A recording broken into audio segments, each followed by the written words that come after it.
Hi, I'm Tim Roble, and welcome to another episode of Adventure Athlete. Today I'm going to do the review on the Electric Motion Trials bike. This is the race, so it does utilize a diaphragm clutch and a flywheel. The weight on the bike is about 164, ready to race, ready to compete on.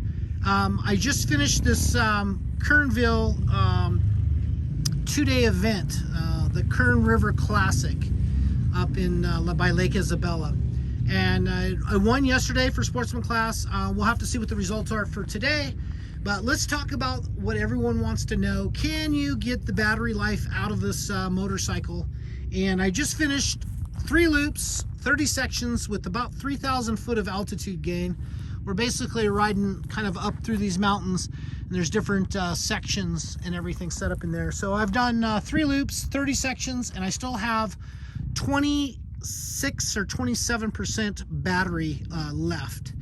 Now it takes about, from this setup right now, utilizing this little Westinghouse iGen 2500, takes about 2 hours to charge from where I'm at right now all the way up. I know that because I did that yesterday. So one of the things that really surprised me about competing on this bike is this bike has 3 power modes. So we'll come over here, and there's a little button right here that is your off and on. You'll hear that solenoid click, and that gives you battery. And I'm at 28% right now after that. So you have the map switch over here, and when you push this map switch, you get this green light, which is your lowest setting. That's like kind of riding like a 125. So I didn't think I was going to use that setting. And then we go to the next one is blue, and that's kind of the one that I'm the most comfortable with, riding around the loop and everything. And then we do the red. The blue is probably equivalent to like a 200cc 2-stroke, and the red is probably closer to a 250 or a really torquey 280. So that's there with the maps, but what surprised me is I thought I would start this competition trying to ride with the green map, the 125 map, because, you know, I thought, we'll just see how it is. Now, this ground is pretty, it's decomposed granite for the most part. It's sandy, and traction was probably something that was a must. So I did start with green, and I thought I would move to blue after maybe a couple sections. I stayed in green all yesterday. One section I changed to blue, so basically a 250 or 200cc 2-stroke, and I was surprised I blew away the back wheel. So I took a 1 in that section with a dab. So I rode the whole rest of yesterday in green. I rode the whole event today in green with 240-pound rider on it. I'm able to wheelie this bike no problem in green. Do all of the trials moves that you can that's in my stable anyway, a zap and a splatter. In sportsman class, there's really nothing like that. There's just a couple steps and a couple rocks. There was a cool log that I bunny hopped, about maybe a 18-inch diameter log that I just kind of got some lift and bunny hopped it. So the bike is super cool. I do think it is an advantage in the sections because you can't stall it. You have a clutch there if you need it. I do keep my finger out on the clutch, but for the most part, I just utilize the throttle for modulation and then picking the appropriate map. You notice there is no gear shift lever on the bike.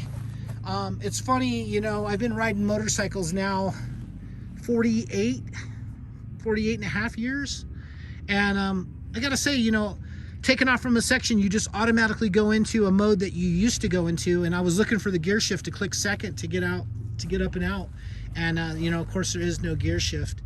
One of the modifications, 2 of the modifications that I did to this bike is I bought a heavier duty fork spring, and I installed that. That really helped with the balance of the bike for me.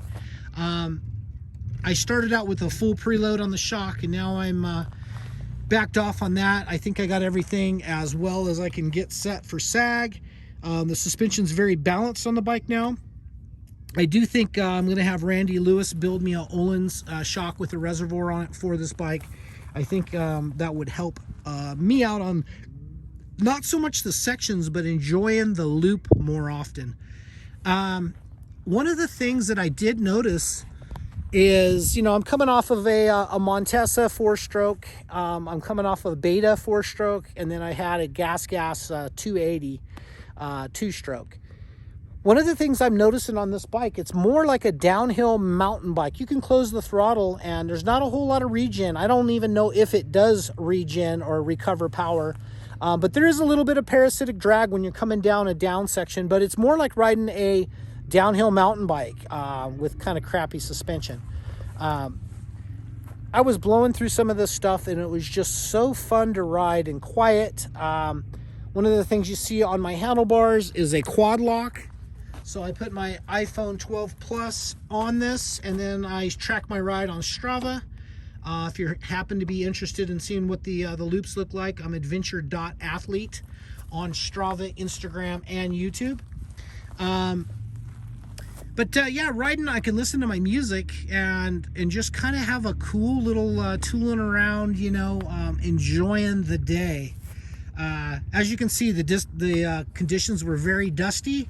One of the neat things not to have to worry about is an air filter. This bike started off pretty dirty today. I did a quick little wipe down just to make it look pretty. And didn't have to worry about pouring gas or getting oil in the, or dust in the gas, or changing out an air filter. Not that any of that's really a big deal, but it's just one more thing that you got to do in a competition. One of the other mods that I did do on this bike is I did some Rinthal Pro Taper handlebars. This bike comes stock with the S3. I'm trying to get a little bit more height on the bars, and this gave me about another inch. They're KX highs. I also bought some new lower triple clamps, but I don't know if I'm going to have to use those. I might come out on a test day and change up the setup and just see, but right now this bike worked flawlessly. I'll give it a 99.8. There's really nothing that I'm seeking after other than maybe a better rear shock. I think this bike could really benefit from that.